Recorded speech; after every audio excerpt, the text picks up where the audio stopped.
નમસ્કાર, આપ જોઈ રહ્યા છો ગુજરાત ફર્સ્ટ અને વિશેષ રજૂઆત સાથે હું છું અમિતા. ઘણીવાર આપણને જીવનમાં કેટલીય વાતો એવી અનુભવાય છે કે જેનો કોઈ ફોડ નથી પડતો. કેટલીક અગમ્ય વાતો, કેટલીક અગોચર શક્તિઓનો અનુભવ. વિજ્ઞાન પાસે એનો કોઈ જવાબ નથી, પણ અનુભવ છે, આપણને થાય છે, એ વાત સાચી છે. અને જ્યારે આપણે આપણા શાસ્ત્રોને ખંખોળીએ તો ઘણીવાર પુનર્જન્મ, પૂર્વજન્મ આવા બધા શબ્દો પણ મળી આવે છે જેનો કોઈ એવો વૈજ્ઞાનિક આધાર નથી મળતો, પરંતુ શાસ્ત્રોમાં તેનો ઉલ્લેખ છે. આપણે ગીતામાં એ તો જાણ્યું જ છે કે ભગવાને કહ્યું છે કે દરેક આત્મા છે એ અમર છે, મારો જ અંશ છે, અને આત્મા જન્મ મરણના ચક્રમાંથી પસાર થઈને 84 લાખ યોનિઓનો અવતાર ધારણ કરે છે. હવે સવાલ એ થાય કે જો આપણને પણ જે તકલીફો છે, શું ખરેખર આવા જન્માંતરના ચક્રમાંથી આવી રહી છે? કેવી રીતે આવી રહી છે? આને માટેના કેટલાક શબ્દો આજકાલ ઘણા ચર્ચામાં છે, જેમ કે આકાશિક રેકોર્ડ્સ, પાસ્ટ લાઈફ રિગ્રેશન. તમે કદાચ સાંભળ્યું પણ હશે, પણ આખરે આ છે શું? કેવી રીતે પૂર્વજન્મના કર્મો આ જન્મમાં આપણને નડી રહ્યા છે કે પછી તેનો કોઈ પ્રભાવ પડી રહ્યો છે? એવું ખરેખર થઈ શકે છે? ઘણા બધા સવાલો છે, અને આ જ સવાલોનો જવાબ મેળવવા માટે આજે સ્ટુડિયોમાં અમારી સાથે ઉપસ્થિત છે આકાશિક રેકોર્ડ રીડર નિકી વાંકાવાળા. નિકીજી, આપનું સ્વાગત છે. થેન્ક યુ, ખૂબ ખૂબ ધન્યવાદ મને ઇન્વાઇટ કરવા બદલ. નિકી, આપણે જ્યારે આ વાત કરી તો મને ઘણો ફેસિનેટિંગ સબ્જેક્ટ છે જ્યારે આપણે આકાશિક રેકોર્ડ્સની વાત કરીએ કે પૂર્વજન્મની વાત કરીએ, પણ ખરેખર શું એવું હોય છે કે અત્યારે આ લાઈફમાં આપણે જે ભોગવી રહ્યા છીએ, જે કોઈક તકલીફો છે કે પછી ભાગ્યોદય છે, એ પૂર્વજન્મ સાથે રિલેટેડ હોય? એકચ્યુઅલી આપણી સાથે જે પણ કોઈ વસ્તુ થાય છે, ઇચ એન્ડ એવરીથિંગ, કોઈ પણ વસ્તુ, એ બધું આપણે પોતે ડિસાઈડ કરેલું છે. પૂર્વજન્મના આપણા જે પણ કોઈ અનુભવો છે એના આધારે આપણી સાથે આ જન્મમાં દરેક વસ્તુ થતી હોય છે. પૂર્વજન્મના કર્મ પણ હોય, પૂર્વજન્મની માન્યતાઓ પણ હોય છે, અને અમુક બિલીફ પણ હોય છે. એના આધાર પર આપણો આ જન્મ ડિસાઈડ થતો હોય છે, અને આપણી સાથે જે પણ કંઈ થાય છે તે એના આધારે જ થાય છે. આપે જે કહ્યું છે કે પૂર્વજન્મમાં જે પણ ક્રિયા હોય, વિચાર હોય, કર્મ હોય, તેના આધારે આ લાઈફ આપણી ડિસાઈડ થઈ. હવે આકાશિક રેકોર્ડ્સની વાત કરીએ, જો આ જ રીતે જન્મોના અગર આપણે સ્ટેક કરીએ તો શું આકાશિક રેકોર્ડ્સને આપણે બ્રહ્માંડની ડિજિટલ લાઇબ્રેરી ગણવી? હા, એ ડિજિટલ લાઇબ્રેરી તો નહીં કહી શકાય, પણ એને તમે એક વાઇબ્રેશનલ લાઇબ્રેરી કહી શકો. હિન્દુ ધર્મ પ્રમાણે એવું કહેવાય ને કે ચિત્રગુપ્તના ચોપડામાં બધું જ લખ્યું છે. આપણે એ જ કોન્સેપ્ટને જો આગળ ચલાવીએ, એને જો આપણે સાચો માનીએ, તો ખરેખર યુનિવર્સમાં એક એવી લાઇબ્રેરી છે જેનું કોઈ ફિઝિકલ એક્ઝિસ્ટન્સ નથી, જે વાઇબ્રેશન છે. આ લાઇબ્રેરીને તમે જ્યારે કોઈ પર્ટિક્યુલર ક્વેશ્ચનની સાથે, પર્ટિક્યુલર પ્રોબ્લેમની સાથે એક્સેસ કરો છો, તો તમે તમારી લાઈફમાં જે પણ કંઈ ફેસ કરી રહ્યા છો એનો જે રૂટ કોઝ છે એ તમને જાણવા મળે છે કે તમારી સાથે કોઈ પણ વસ્તુ થાય છે તો એનું મૂળ કારણ શું છે. જ્યારે કોઈ પણ વસ્તુ થતી હોય છે ને, એમને એમ તો નથી થતી, એનો એક સ્ટાર્ટિંગ પોઈન્ટ હોય છે કે આ પોઈન્ટથી એ વસ્તુ સ્ટાર્ટ થઈ છે. તો એ સ્ટાર્ટિંગ પોઈન્ટ કયો છે એ તમને આકાશિક લાઇબ્રેરી થ્રુ જાણવા મળે છે. નિકીબેન, તમે વાઇબ્રેશનલ લાઇબ્રેરીની વાત કરી. હવે જો આપણે જન્માંતરના આ પ્રકારના એક રેકોર્ડ રાખતા હોઈએ તો કદાચ એવું કહી શકાય કે ભગવાને રાખ્યા હશે, પણ આપણને તો કેવી રીતે ખબર પડે? અગર ફિઝિકલ લાઇબ્રેરી છે તો બુક્સ ખોલી લેવાય, થોથા ખોલી લેવાય, પરંતુ જન્મોની વિગતો મેળવવી હોય તો એ તો આપણા માટે શક્ય કેવી રીતે બને? શું ખરેખર પાસ્ટ લાઈફને એક્સેસ કરી શકાય કે એની યાદો છે એ ખરેખર આપણે જાણી શકીએ? ફક્ત આપણી રિસન્ટ પાસ્ટ લાઈફ નહીં, એકચ્યુઅલી આપણી સોલનો જ્યારે બર્થ થયો ને, ત્યારથી જે પણ કંઈ મેમરીઝ છે એ બધી આપણા સબકોન્શિયસ માઇન્ડમાં સ્ટોર હોય, આપણા સૂક્ષ્મ શરીરમાં સ્ટોર હોય. તો એવું નથી કે તમે ફક્ત રિસન્ટ પાસ્ટ લાઈફ એક્સેસ કરી શકો. ઘણી બધી પાસ્ટ લાઈફ એક્સેસ કરી શકાતી હોય છે. ઇનફેક્ટ ઘણી વખત એવું પણ હોય છે કે તમારી લાઈફનો જે એક એવો પ્રોબ્લેમ છે તે ફક્ત આ લાઈફમાં જ નહીં, ફક્ત તમારી રિસન્ટ પાસ્ટ લાઈફમાં લઈ ઘણી બધી પાસ્ટ લાઈફથી સેમ પ્રોબ્લેમ કેરી ફોરવર્ડ થાય છે. તો આ બધું જ તમે એક્સેસ કરી શકો છો. એટલે જે આપણે પાસ્ટ લાઈફ એક્સેસ કરવાની વાત કરી, ઘણું અઘરું લાગે છે. એમ તો સાયન્સને સ્ટુડન્ટ રહી છું એટલે, પણ તેમ છતાં આમાં થોડો સમજવું અઘરું લાગે છે, કારણ કે જ્યારે પાસ્ટ લાઈફ એક્સેસ કરવી હોય તો એ કેવી રીતે કરવી? અને અગર એક આત્માનો જ્યારે જન્મ થાય છે ત્યારથી લઈને એ જે ચક્રમાં ચાલે છે, જીવન મરણનું ચક્ર ચાલે જ રાખે છે, તો આ જે પાસ્ટ લાઈફ રિગ્રેશન છે એ અને આ જન્મ જન્માંતરના ચક્ર આ બેને કેવી રીતે રિલેટ કરાય? આનો જવાબ હું તમને એક એક્ઝામ્પલથી આપી શકું. ઘણી વખત તમને તમારી લાઈફમાં એવું થતું હોય ને કે કોઈક વ્યક્તિ એમ જ તમને ઘણી સારી લાગે, તો કોઈક વ્યક્તિ વિધાઉટ એની રીઝન નથી ગમતી. જે વ્યક્તિ તમને નથી ગમતી, બહુ જ વધારે શક્યતા છે કે એ વ્યક્તિની સાથે પૂર્વજન્મમાં તમારા કંઈક એવા રિલેશન રહ્યા છે કે જેણે તમને કંઈક નુકસાન પહોંચાડ્યું છે. તો જ્યારે એ વ્યક્તિ તમારી સામે આવે છે ને, તો તમારું સબકોન્શિયસ માઇન્ડ તમને એલર્ટ કરે કે આ વ્યક્તિથી દૂર રહેજે. હવે એ તમને લિટરલી કોઈ સ્ટોરી તો નહીં બતાવશે કે તમારી સાથે આવું થયું હતું, પણ શું થાય કે એ વ્યક્તિ તમને ગમતી નથી. તમને શું થાય કે એ વ્યક્તિ તમને ગમતી નથી. તમને એને જોઈને અચાનક તમારા બોડીમાં લાઈક થોડા હાર્ટબીટ વધી જાય છે કે પછી તમારો શ્વાસ ગરમ થાય છે. તો તમારું સબકોન્શિયસ માઇન્ડ તમને આ રીતે એલર્ટ કરતું હોય છે. તો તમને જાણીને આશ્ચર્ય થશે કે એવું નથી કે ફક્ત તમારું સબકોન્શિયસ માઇન્ડ મેમરી કેરી કરે છે, તમારું બોડી પણ આ મેમરી કેરી કરતું હોય છે. બિકોઝ જે પણ કંઈ વસ્તુ તમારી સામે આવે છે એ બોડી થ્રુ જ આવે છે. તમારા હાર્ટબીટ વધી જાય છે, અમુક લોકોના કાન ગરમ થઈ જતા હોય છે, અમુકના હાથ ધ્રુજે છે. તો આ ટ્રોમા ફક્ત સબકોન્શિયસ માઇન્ડમાં નથી. સબકોન્શિયસ માઇન્ડ એ ટ્રોમા તમને જે થઈ શકે છે એને એલર્ટ કરવા માટે તમારી બોડીને એ એલાર્મ આપતું હોય છે. તો આ જે મેમરીઝ હોય છે તે બધે જ સ્ટોર હોય છે. મારા રૂવાટા ઊભા થઈ ગયા મને. એટલે એવું લાગે છે કે જાણે એક આખું કોસ્મિક સાયન્સ આમાં કામ કરે છે. પણ આપણે અહીંયા છે, આપણે એક રીતે જોવા જઈએ તો આપણું જે સાયન્સ છે અત્યારનું, ફિઝિક્સ કહો કે જે, તો એ સાયન્સના દ્રષ્ટિથી આને જોઈએ તો એવા કોઈ બેઝિક જે આધાર હોય કે એવા પ્લેટફોર્મ હોય એવું નથી મળતું. તો અગર આપણે પાસ્ટ લાઈફ રિગ્રેશનની વાત કરીએ તો પાસ્ટ લાઈફ રિગ્રેશન એને સાયન્સ ગણવું કે પછી એ બિલીફ ગણવું? એકચ્યુઅલી પાસ્ટ લાઈફ રિગ્રેશનને સાયન્સ કહેવું કે પછી બિલીફ કરવું, મને એવું લાગે કે આપણે એને એક લિમિટમાં કરી રહ્યા છે, એની લિમિટિંગ કરી રહ્યા છે. સાયન્સની જો વાત કરીએ તો સાયન્સ આને નથી માનતું, પણ સાયન્સ માટે એવું પણ કહેવાય કે સાયન્સ ઘણી બધી વસ્તુને મેઝર નથી કરી શકતું. જેમ કે ફિયર, જેમ કે સબકોન્શિયસ માઇન્ડ, કોન્શિયસ માઇન્ડ, આ વસ્તુને સાયન્સ મેઝર નથી કરી શકતું.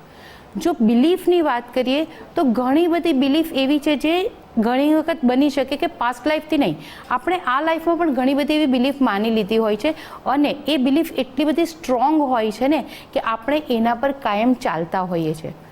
અહીંયા જો એવું કંઈ કે આ સાયન્સ છે કે બિલીફ છે, એના કરતાં મને એવું લાગે કે જ્યારે આપણે સેશન લઈએ છીએ અને વર્ષોનો જે ટ્રોમા છે એ જો 1 કે 2 સેશનમાં રિલીઝ થાય છે, તમને પ્રોબ્લેમથી સોલ્યુશન મળે છે, તો પછી મને એવું લાગે કે આ સાયન્સ છે કે બિલીફ છે એના પર નહીં જતા શ્રદ્ધા રાખવી વધારે સારી. શ્રદ્ધા શબ્દ ખૂબ જ પાવરફુલ છે એકચ્યુઅલી. તમે પાસ્ટ લાઈફ રિગ્રેશનમાં જે કીધું કે શ્રદ્ધા રાખવી, હવે સવાલ એવો પણ થાય કે જ્યારે શ્રદ્ધા રાખે તો ઘણીવાર એમને ચમત્કાર થઈ જતા હોય છે. અગર કોઈને આ જીવનમાં તકલીફ છે અને એની આશા એવી છે કે કોઈ ચમત્કાર થાય, તકલીફ મારી દૂર થાય, તો ભૂતકાળમાં આ તકલીફોનું નિવારણ મળી શકે કેવી રીતે? ભૂતકાળમાં નિવારણ કેવી રીતે મળી શકે? બિકોઝ આપણે જે પણ કંઈ કરી રહ્યા છે, આપણા જે પણ કંઈ આપણે ડિસિઝન લઈ લીધા છે કે જે આપણી લાઈફ પેટર્ન છે, આ બધું આપણે આપણા પાસ્ટના એક્સપિરિયન્સના બેઝ પર ડિસાઈડ કરેલું છે. મારી સાથે માનો કે કોઈક વસ્તુ થાય છે, એક એક્ઝામ્પલ આપું છું કે એક નાનું બાળક છે. હવે એ બાળક હજુ માનો કે 3-4 વર્ષનું જ છે અને એના ઘરમાં એના એક દાદી છે. દાદી કાયમ ગુસ્સામાં છે અને દાદી કાયમ એટલો બધો ગુસ્સો કરે છે ને કે બધાને એવું થાય છે કે દાદી જે કહે ને તે કરી લેવાનું, દાદી જે માંગે તે આપી દેવાનું. હવે આ બાળક આ વસ્તુ જોઈને મોટું થાય છે તો એનું સબકોન્શિયસ માઇન્ડ પોસિબલ છે કે એવું ડિસાઈડ કરે કે આપણે પણ ગુસ્સાવાળા જ બનવાનું. જો હું ગુસ્સો કરીશ તો મારી બધી ડિમાન્ડ પૂરી થશે, બરાબર? એટલે મોટો થઈને એ ગુસ્સો એની એક પેટર્ન બની જાય છે, એની એક આ બિલીફ થઈ ગઈ નાની ઉંમરથી કે ગુસ્સો કરીએ તો આપણા મનનું બધું થાય. ઘણી વખત આ માન્યતા ફક્ત આ જન્મમાં નહીં રહેતા બીજા જન્મમાં પણ કેરી ફોરવર્ડ થતી હોય છે. બટ આવા ઇન્સિડન્ટ્સ બનતા હોય છે જેના બેઝ પર આપણે આવી બિલીફ બનાવી દેતા હોઈએ છીએ અને એ બિલીફ જ પછી આપણો સ્વભાવ બનાવે છે. આપે જે વાત કરી એ તો એક રીતે કહી શકાય કે એક આખું સાયકોલોજીકલ ચક્ર થઈ ગયું. પણ ઘણીવાર કોઈના અગર ફિયર છે હા કે કોઈને કદાચ હાઇટનો ડર લાગે છે, ઊંચાઈથી કે પાણીથી ડર લાગે છે, તો આપે એવા કોઈ કિસ્સા જોયા છે કે જ્યાં આ ડર જે છે એને પાસ્ટ લાઈફ સાથે કનેક્ટ થયું હોય? ઘણા બધા કિસ્સા એવા થયા છે. એમાંથી જો એક કિસ્સો કહું, જનરલી આપણે આપણો ફર્સ્ટ કેસ હોય ને એ યાદ વધારે રહેતો હોય, કારણ કે ઘણા બધા કેસ કર્યા, બટ ફર્સ્ટ કેસથી આપણે ઘણું બધું શીખવા મળતું હોય. એક નાની બેબી હતી અરાઉન્ડ 6-7 યર્સની. એની જે નેક લાઇન હતી એ થોડી આમ વાંકી હતી અને એના માટે અમે સેશન કર્યું હતું કે કેમ આવું છે, બિકોઝ ડૉક્ટરના કારણે ડૉક્ટરને જે બતાવ્યું હતું એમાં કોઈ જ પ્રોબ્લેમ નહોતો. જ્યારે અમે એનું એ સેશન કર્યું તો અમે એ જોયું કે એની ડેથ જ્યારે થઈ, એ છોકરીની ઉંમર ત્યારે પણ અરાઉન્ડ 8-9 યર્સ હતી અને એ લોકો બ્રિજ પરથી ક્રોસ થતા હતા. બ્રિજ તૂટ્યો અને એ છોકરી નીચે પડી. એ છોકરી જે નીચે પડી તો એનું જે માથું છે તે પિલર સાથે ભટકાયું અને તરત જ એ પાણીમાં ડૂબી ગઈ. એ છોકરીને પાણીનો ફોબિયા તો હતો, એ છોકરીને એની સાથે બ્રિજ પરથી ક્રોસ થવાનો પણ ફોબિયા હતો. એ છોકરી આ એજમાં જ્યારે પણ એના પેરેન્ટ્સ એને બાય કાર કશે લઈ જતા એ બહુ રડતી હતી. તો ત્યારે એ ખબર પડી કે જ્યારે એની ડેથ આવી રીતે થઈ છે તો એના સબકોન્શિયસ માઇન્ડમાં એક તો આ પેઇન રહી ગયેલું હતું, એટલે એનું બોડી, એનું નેક પણ થોડું આમ હતું, જે સેશન પછી સ્ટ્રેટ લાઇનમાં આવ્યું. ત્યાર પછી એનો પાણીનો ફોબિયા પણ જતો રહ્યો અને એને જે બ્રિજ ક્રોસ કરતી વખતે જે પ્રોબ્લેમ થતો હતો, એ રડતી હતી, એ પ્રોબ્લેમ પણ કાયમ માટે રિલીઝ થઈ ગયો. એટલે સેશન લેવાથી સમસ્યા તો દૂર થઈ ગઈ. હવે આ તો શું કહું, શબ્દ નથી, કારણ કે આવા ટ્રોમા ઘણા લોકોને હોય. મેં જે રીતે કહ્યું કે ઘણીવાર કોઈ અગમ્ય ચીજનો, અગોચર શક્તિનો ડર લાગતો હોય છે, ખબર નથી, ફોડ નથી પડતો કે કેમ છે, પણ છે. તો આજ કંઈ આવી જ કંઈક વાત થઈ. હવે આ તો સમસ્યા ચલો કંઈક અજાણી હતી, પરંતુ ઘણીવાર લોકોને ડિપ્રેશન હોય છે, ઘણીવાર એડિક્શન પણ હોય છે, વ્યસન એટલી હદે વધી ગયું હોય છે કે પોતે નહીં આસપાસના લોકો પણ હેરાન થઈ રહ્યા છે. શું એનું પણ નિવારણ આનાથી મળે? એડિક્શન જનરલી પાસ્ટ લાઈફથી નથી આવતું. એડિક્શન જનરલી આ જ લાઈફનું હોય છે, આ લાઈફથી આવતું. એવું નહીં કહેવાય કે નથી જ આવતું, બટ 90% કેસમાં એડિક્શન આ જ લાઈફથી આવતું હોય છે. એડિક્શન આવવાની પાછળ ઘણા બધા રીઝન હોય છે. એમાં પણ જો હું તમને એક્ઝામ્પલ થ્રુ કહું કે મારો જ એક કેસ કહું કે એ ભાઈ ચેઇન સ્મોકર હતા, ચાલતું જ નહીં સ્મોક કર્યા વગર. જ્યારે અમે એનું એ સેશન કર્યું, આકર્ષક રેકોર્ડ્સના સેશનમાં જરૂરી નથી કે તમે પાસ્ટ લાઈફમાં જાઓ, જ્યાંથી પ્રોબ્લેમ સ્ટાર્ટ થયો છે ત્યાં તમે જશો, તો એનો એ પ્રોબ્લેમ આ જ લાઈફમાં હતો. એ ભાઈની ઉંમર જ્યારે 8 વર્ષની હતી ત્યારે એ ભાઈ જે શેરીમાં, જે મોહલ્લામાં રહેતા હતા, ત્યાં એક ભાઈ આવ્યા. એ ભાઈ ફિલ્મ ઇન્ડસ્ટ્રીમાં હતા, બહુ મોટી કાર હતી, અને ભાઈ જ્યારે આવ્યા ત્યારે આપણે એક સેલિબ્રિટી આવે તો કેવી રીતે આખા મોહલ્લાના બધા લોકો ભેગા થાય, એવી રીતે બધા ભેગા થયા અને બધા એની આગળ પાછળ ફરતા હતા. એ ભાઈ ચેઇન સ્મોકર હતા. આ બાળક 7-8 વર્ષનો હતો. એણે એ બાળકે એ ભાઈને જોયા કે લોકો આને કેટલું રિસ્પેક્ટ આપે છે, લોકો આનું કેટલું આગળ પાછળ ફરે છે. હવે નાનું બાળક હતું, એટલા બધા એવા કોઈ ફિલ્ટર તો માઇન્ડમાં હોય નહીં. એ નાના બાળકે ત્યારે એવું વિચારી લીધું, સ્મોક અને તમને જે રિસ્પેક્ટ મળે છે એ બે એકબીજા સાથે કનેક્ટ છે. તો એ બાળકને જ્યારે 16 વર્ષની ઉંમરે પહેલો ચાન્સ મળ્યો સ્મોક કરવાનો, ત્યારથી એણે સ્ટાર્ટ કરી દીધું અને ક્યાંક ને ક્યાંક એનું માઇન્ડ સ્મોકિંગને રિસ્પેક્ટની સાથે કનેક્ટ કરતું હતું. હવે કોન્શિયસલી તો આ વસ્તુ ખબર જ નથી કે હું એટલી સ્મોક કરું છું, રાઈટ? સેશન થ્રુ આ રીઝન જ્યારે ખબર પડે છે અને આપણે સબકોન્શિયસ માઇન્ડને એવું એક મેસેજ આપીએ છીએ કે જરૂરી નથી કે તમે સ્મોક કરશો તો જ તમને રિસ્પેક્ટ મળશે. રિસ્પેક્ટ મેળવવા માટે ઘણી બધી વસ્તુઓ છે અને બિલીવ નહીં કરી શકો તમે, પણ એ સેશન પછી એ ભાઈએ સ્મોક કરવાનું કાયમ માટે છોડી દીધું હતું. વાવ! આ સાંભળીને મને એકચ્યુઅલી એવું લાગ્યું કે સાયકોલોજીમાં પણ આ જ પ્રકારે બ્રેન રિવાયરિંગ થાય એવું કહી શકાય, કારણ કે જ્યારે સાયકોથેરાપી મતલબ સાયકોલોજીકલ થેરપીના સેશન હોય તો એમાં પણ આ જ રીતે ટ્રોમાનો પ્રોબ્લેમ્સ સોલ્વ કરવા માટેના પ્રયાસ થતા હોય છે. ખેર આપણે આટલા કિસ્સા જે કહ્યા છે એના પરથી ઘણું એમ કહેવાય ને કે રોમાંચક લાગે છે. આપે આટલો બધો અભ્યાસ કર્યો છે, આટલા કિસ્સાઓ જોયા છે, તો તમારા ધ્યાનમાં એવો પણ કોઈ એવો શોકિંગ કિસ્સો પણ હશે કે જે અનબિલિવેબલ હોય? ઘણા કિસ્સા છે. જો એક કિસ્સો મને યાદ આવે છે અને એ કિસ્સો ખરેખર શોક આપ્યો હતો. અને એ કિસ્સામાં તો એવું હતું કે જે ભાઈનો પ્રોબ્લેમ હતો એ ભાઈનું સેશન લીધું જ નહોતું. એક લેડી મારી પાસે આવી હતી અને એમનું કહેવાનું એવું હતું કે મારો દીકરો હવે આઉટલાઇન પર જાય છે, કયું માનતો નથી, હું શું કરું.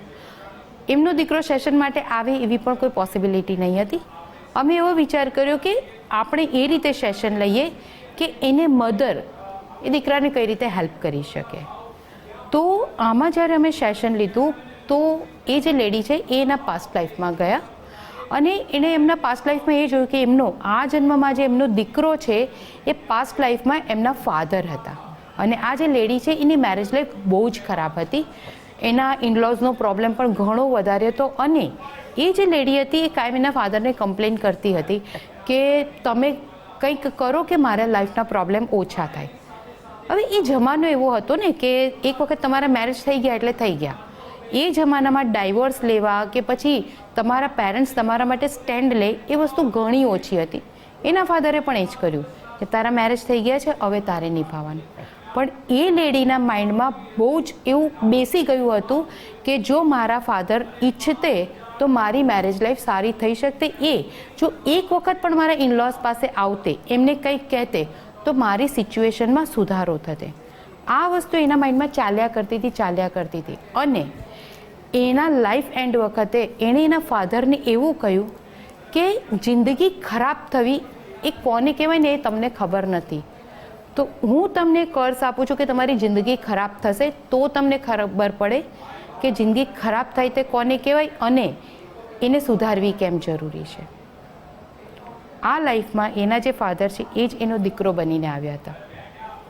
અમુક હિલિંગ પ્રોસેસ કરી, બટ શોકિંગ મારા માટે એ સૌથી વધારે હતું કે જ્યારે અમારું સેશન પૂરું થયું ત્યારે લેડીએ મને એવું કહ્યું કે મેડમ તમને ખબર છે મારો દીકરો કાયમ મને એવું કહે છે કે મમ્મી મારી જિંદગી ખરાબ થશે તો સૌથી વધારે ખુશ તો તું જ થશે ને. અને મને ખબર નહીં હતી કે મારો દીકરો કેમ મને કાયમ આવું કહે છે. બહુ જ શોકિંગ હતું આ. ખરેખર આવું સાંભળીને પણ આપણને એવું થઈ જાય કે આવું ખરેખર હોતું હશે. જ્યારે તમે કહ્યું કે આ લેડી પોતે પોતાના પાસ્ટ લાઈફમાં ગયા અને એમણે આ આખી જે ઘટના હતી તેનાથી તેઓ અવગત પણ થયા. હવે જ્યારે પાસ્ટ લાઈફમાં જવાની વાત આવે છે, આપણે સાયકોલોજીકલ થેરપીની પણ વાત કરી, તો પણ અહીં સવાલ એ થાય કે માણસનું મગજ એ ખૂબ પાવરફુલ છે. પાસ્ટ લાઈફમાં ગયા પણ પુરાવો નથી. તો શું ખરેખર આ વસ્તુ છે, કોઈ બિલીફ છે કે ઇમેજિનેશન છે? તમારું શું માનવું છે? મારા હિસાબે તો ઇમેજિનેશન નથી. માનો કે હું તમને અત્યારે એવું કહું છું કે તમે યાદ કરો કે તમે ફર્સ્ટ સ્ટાન્ડર્ડમાં કઈ સ્કૂલમાં જતા હતા. યાદ આવી જશે ને? અત્યારે કોન્શિયસલી આ યાદ આવે છે તો જ્યારે તમે ટ્રાન્સ સ્ટેટમાં હોવ છો તો તમને પાસ્ટ લાઈફની મેમરી પણ યાદ આવી શકે. અને બીજી વાત, માની લો 1% પણ આ ઇમેજિનેશન છે. જો આ ઇમેજિનેશનથી તમારી લાઈફ ટ્રાન્સફોર્મ થાય છે, તમે તમારા ટ્રોમામાંથી રિલીઝ તમે થાવ છો, તો પછી એવું નથી લાગતું કે આપણે ઇમેજિનેશનને અંડર એસ્ટિમેટ કરીએ છીએ? એ પણ સાચી વાત છે, કારણ કે છેલ્લે તો આપણે બધા તકલીફોનું સમાધાન જ શોધીએ છીએ, જેવી રીતે મળે એવી રીતે. અને પાસ્ટ લાઈફ રિગ્રેશનની આપણે જે વાત કરી નિકીબેન, અહીં ઇમેજિનેશન છે કે શું છે? તમે જે પહેલા શબ્દ કહ્યો હતો કે શ્રદ્ધા, બસ કંઈક એવું લાગે છે કે આ શ્રદ્ધાના બળે ચાલે છે, જે મળે છે એનાથી સમાધાન મળે છે એટલે એ પાવરફુલ છે ને એ ઇમ્પેક્ટફુલ છે. કરેક્ટ, બરાબર ને? હવે આગળ પાસ્ટ લાઈફમાં જ્યારે આ જે પાસ્ટ લાઈફ રિગ્રેશન એ પણ સેશન ચાલતા હોય અને તમને એ વસ્તુ દેખાય કે તમે જાણો છો, તો આ એકચ્યુઅલી પાસ્ટ લાઈફની મેમરી હોય છે કે પછી સબકોન્શિયસ માઇન્ડ કંઈક ક્રિએશન કરીને તમને બતાવે છે? એકચ્યુઅલી તો મેમરી જ હોય છે, કારણ કે ઘણા બધા કેસીસ જોવા પણ મળ્યા છે. તમે ન્યૂઝપેપરમાં પણ વાંચ્યું જ હશે કે એવા કેસીસ મળે છે કે એક નાના બાળકને પૂરી પાસ્ટ લાઈફની યાદ આવે છે. તો આને તમે એક એવું ક્રિએશન ના કહી શકો. પણ આજે એક સવાલ એ આવે કે માનો કે મારી લાઈફમાં એક પ્રોબ્લેમ છે અને એના માટે હું પાસ્ટ લાઈફમાં ગઈ અને એક પર્ટિક્યુલર સ્ટોરી આવી. એ જ સ્ટોરી કેમ આવી? કંઈ પણ આવી શકતું હતું, પણ એ જ કેમ આવ્યું? ઘણી વખત એવું થતું હોય છે કે આપણે એક પ્રોબ્લેમને લઈને પાસ્ટ લાઈફમાં જઈએ છીએ અને જે સ્ટોરી સામે આવે છે આપણે દૂર દૂર સુધી આ વસ્તુ વિચારી જ નથી હોતી કે આવું પણ થઈ શકે છે. ઘણી વખત એવા કેસીસ આવતા હોય છે, ઘણી વખત એવી વસ્તુ સામે આવતી હોય છે કે અમે પોતે શોક હોય છે કે આવું કેવી રીતે થઈ શકે, બટ ફેક્ટ હોય છે. અહીં આપણે કહ્યું કે આ ફેક્ટ હોય છે. હું આ વસ્તુને ક્યાંક અત્યારે સાયકોલોજી સાથે જોડી રહી છું. હવે મને જો કે એ નથી ખબર, કારણ કે આપણી જે સાયકોલોજી એટલે માનસશાસ્ત્રની વાત કરવામાં આવે તો એ સાયકોલોજીમાં પાસ્ટ લાઈફના કેસીસના ઉદાહરણ આવ્યા છે. પણ પાસ્ટ લાઈફ રિગ્રેશન, જે પ્રમાણે આપણે કહ્યું કે પાસ્ટ લાઈફ રિગ્રેશન એ એક રીતે જોવા જઈએ તો પૂર્વજન્મ ચિકિત્સા પદ્ધતિ કહી શકાય, કારણ કે એના થકી આપણા ટ્રોમા છે એ હીલ થઈ રહ્યા છે. પણ અહીં ક્યાંક એક નાનકડી હેરલાઇન છે કે જેનાથી ભેદ ઓળખવો અઘરો થઈ રહ્યો છે. જેમ મેં કહ્યું કે ઇમેજિનેશન છે, મેમરી છે કે પછી સબકોન્શિયસ માઇન્ડ કંઈ ક્રિએટ કરી રહ્યું છે. આ બધાની પાછળ સાયન્ટિફિક એક્સપ્લેનેશન ખરું કોઈ? આ વસ્તુનું ખરેખર સાયન્ટિફિક એક્સપ્લેનેશન આજ સુધી તો નથી આવ્યું. આ વસ્તુને સાયન્ટિફિક પ્રૂફ હજુ સુધી નથી મળ્યું. પણ સાયન્સની જો વાત કરીએ તો સાયકોલોજી એક એવો ડિપાર્ટમેન્ટ છે કે જેમાં એક પાર્ટ એ લોકો પાસ્ટ લાઈફ ટ્રોમાને આપે છે. પૂરેપૂરું નથી આપતા, બટ થોડું તો આપે છે. બિકોઝ સાયન્સ પણ જ્યાં ફેલ થાય છે અને એને પણ નથી સમજ પડતી કે આવું કેમ થાય છે, તો ત્યારે આ વસ્તુ પર આવે છે. આમાં પણ જો હું મારો કેસ કહું તો એક નાની દીકરી જ હતી. એને જન્મથી કાયમ પેટના દુખાવાની તકલીફ રહેતી હતી. એ છોકરી એ તકલીફ એ 18 વર્ષની થઈ ત્યાં સુધી એણે ભોગવી. કોઈ જ પ્રોબ્લેમ નહીં. ઇનફેક્ટ એણે સોનોગ્રાફી કરાવી, MRI કર્યું, કોઈ જ પ્રોબ્લેમ નહીં. બટ એને કાયમ પેટમાં દુખ્યા કરે, કોઈ રીઝન હતું જ નહીં. એનું અમે જ્યારે સેશન કર્યું તો એ ખબર પડી કે એની જે રિસન્ટ પાસ્ટ લાઈફ હતી એમાં એની ડેથ પેટના કેન્સરથી થઈ હતી. તો એ જે દીકરી હતી એ જ્યારે પણ એવું કોઈ પણ જંક ફૂડ કે અનહેલ્ધી ફૂડ જ્યારે પણ એ લેતી હતી તો એનું સબકોન્શિયસ માઇન્ડ એને એલર્ટ કરતું હતું કે આ ખાય તો કેન્સર થઈ શકે છે. હવે તમે વિચારો કે આમાં સાયન્સને તમે કઈ રીતે ઇન્વોલ્વ કરશો. મેજિકની વાત એ છે કે આ સેશન પછી એ દીકરીને લગભગ આજે 3 વર્ષ થઈ ગયા, હજુ સુધી પેટમાં નથી દુખ્યું. તો સાયન્સ સાથે મિક્સ કરવું કે નહીં કરવું, પણ રિઝલ્ટ મળે છે એવું કહી શકાય. હા, એટલે કદાચ એ હવે એવું લાગે છે કે આપણે જે સાયન્સને જાણીએ છીએ એ સાયન્સ તો એક મર્યાદામાં આવે છે, પરંતુ એનાથી ઉપર એક સાયન્સ છે જેને માટે હું હંમેશા એ શબ્દ વાપરું છું, કોસ્મિક સાયન્સ. જેમાં તમારા 5 તત્વ આવી ગયા, તમારી કુંડલીની શક્તિ આવી ગઈ, આત્મા અને પરમાત્માનું કનેક્શન આવી ગયું. કદાચ આ જ બધા એસ્પેક્ટથી એ કોસ્મિક સાયન્સ બને છે. એટલા માટે જ આવા જ્યારે વિષય આવે ખૂબ રસપ્રદ લાગે, કારણ કે આપણને ખબર નથી અને તેમ છતાં ફેસિનેટિંગ તો છે જ. નિકીબેન, આ જે કિસ્સો તમે કહ્યો ને, ચલો એ જે દીકરી છે એ આવી, એ સેશન કરવા માટે આવી, પણ હજુ પણ ઘણા લોકોને એવું નથી ખબર કે આખર આ તકલીફ છે તો આ તકલીફમાં આવો પણ કોઈક સમાધાનનો ઉપાય હોઈ શકે. ઘણા લોકો જ્યોતિષ શાસ્ત્રીઓ પાસે જતા હોય કે પછી ચલો એકવાર વાસ્તુ પણ ચેક કરાવી દે, ઘણી બધી ઓલ્ટરનેટિવ ટેરો કાર્ડ રીડ કરાવશે, બધું. કોઈ એવા પાસા નથી કે જેને એ ના વાપરે. પરંતુ પાસ્ટ લાઈફ રિગ્રેશન એના તરફ જોવું હોય તો ઘણીવાર એ પહેલાં સમસ્યા પણ સમજવી પડે ને કે આ પ્રોબ્લેમ છે તો હા આ પ્રોબ્લેમ છે. અગર જે રીતે પેલી દીકરીનો ફેસ આમ છે, ડૉક્ટરે કીધું કંઈ નથી, તો ઘણા લોકો એને ત્યાં જવા દે કે ભાઈ આ તો આમ જ છે. હા, તો આવા લોકો માટે તમારે શું કહેવું છે? કારણ કે એક અવેરનેસ હોય તો કદાચ આ દિશામાં પણ લોકો જુએ. એકચ્યુઅલી ખરેખર જોઈએ ને તો અવેરનેસની જ જરૂર છે. જ્યાં સાયન્સ પૂરું થાય છે ને, આ સાયન્સની બિયોન્ડ વસ્તુ છે.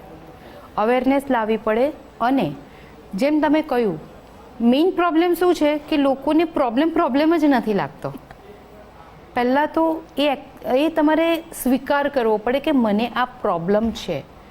હવે અવેરનેસ આવી રહી છે, હવે આ વસ્તુના પ્રોગ્રામ્સ પણ થઈ રહ્યા છે અને હવે સાયકોલોજી પણ જે ભણાવે છે એમાં પણ એ લોકો આ વસ્તુને એડ કરવાનો વિચાર કરે છે કે પાસ્ટ લાઈફ રિગ્રેશન પણ આમાં હેલ્પ કરી શકે છે.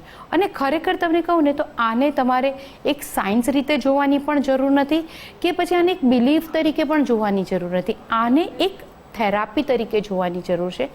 આમાં લિટરલી એક થેરાપી જ છે જ્યાં તમારું સબકોન્શિયસ માઇન્ડ એ મેમરીને એક્સેસ કરે છે કે જ્યાંથી તમારો ટ્રોમા સ્ટાર્ટ થયો છે. તમારી લાઈફનો કોઈ પણ પ્રોબ્લેમ હોય, એની પ્રોબ્લેમ, એનો એક સ્ટાર્ટિંગ પોઈન્ટ હોય છે અને એ સ્ટાર્ટિંગ પોઈન્ટ ઉપર તમે જ્યાં સુધી નથી જતા, કોઈ પણ વસ્તુને તમે રૂટ કોઝથી હીલ નથી કરતા, ત્યાં સુધી એનું પરમેનન્ટ હિલિંગ નહીં આવશે. એઝ પર મી પાસ્ટ લાઈફ રિગ્રેશન છે, આકાશિક રેકોર્ડ છે, એ પરમેનન્ટ હિલિંગ છે. બાકી તમે બીજું બધું જે કરો છો તે મારા હિસાબે હું એને પેરાસિટામોલ કહેતી હોઉં છું, જે થોડા ટાઈમ માટે તમને રાહત આપશે. બિલકુલ. એટલે આ તો જડ મૂળથી કાઢવાની વાત છે, એકદમ મૂળમાં જવાની વાત છે, કારણ કે આ તો આત્માના રેકોર્ડ્સ એક્સેસ કરવામાં આવે છે. નિકીબેન, આપ અમારી સાથે જોડાયા અને આ એટલા રોચક વિષય પર એટલી સરસ ઇન્ટરેસ્ટિંગ માહિતી આપી, આપનો ખૂબ ખૂબ આભાર. તમારો પણ ખૂબ ખૂબ આભાર, કારણ કે ખરેખર હું વિચારતી હતી કે આ જે વસ્તુ છે આની અવેરનેસ લોકોને આવે અને મને આ પ્લેટફોર્મ મળ્યું કે હું મારા વિચારો મૂકી શકી અને લોકોમાં અવેરનેસ લાવી શકી. એ માટે તમારો પણ ખૂબ ખૂબ આભાર. તો આજે જ્યારે આપણે પાસ્ટ લાઈફ રિગ્રેશન અને આકાશિક રેકોર્ડ્સની વાત કરી છે, વાત તો ત્યાં જ આવીને અટકે છે, કારણ કે જ્યાં શ્રદ્ધા હોય ત્યાં ચમત્કારો થતા જ રહે છે.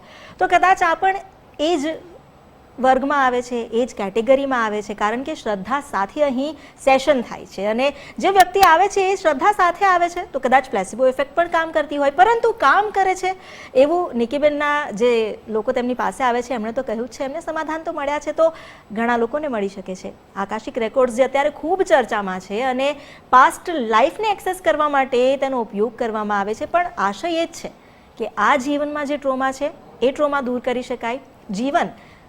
જે જીવન પથ છે એ ઉન્નતિ અને પ્રગતિના પંથે જઈ શકે. અમારી વિશેષ રજૂઆત કાર્મિક રહસ્ય આત્માની અજાણી કહાનીમાં અત્યારે બસ આટલું જ. મને રજા આપશો. નમસ્કાર.